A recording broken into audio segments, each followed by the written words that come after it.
En'am suresi 82. aye ile Allah Teala buyurur: "Ellezine amenu ve lem yelbisu imanahum bizulmin." O kəslər ki iman gətirərlər və imanlarını qarışdırmazlar zülmlə.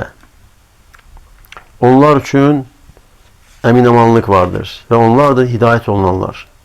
Yəni zülm burada imanın əksi olan zülmdür və bu da şirkdir. Və bu ayə nazil olduqda səhabələrə məşəqqətli, çətin gəldi.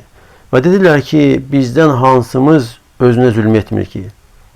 Yəni səhabələr başa düşdülər ki, başqa zülmlər, hansı ki, kiçik günah, böyük günah və yaxud da insanın başqasına qarşı nəysə haqsızlığa yol verməsi və s.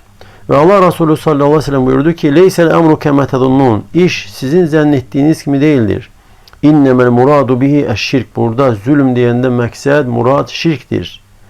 Və əgər siz eşitmədinizmi, salih kişinin sözünü, yəni Loğmanın sözünü eşitmədinizmi? Hansı ki Allah Teala Loğman surəsində buyurur: "İnne şirke le zulmun azim." Həqiqətən şirk ən böyük zülmdür.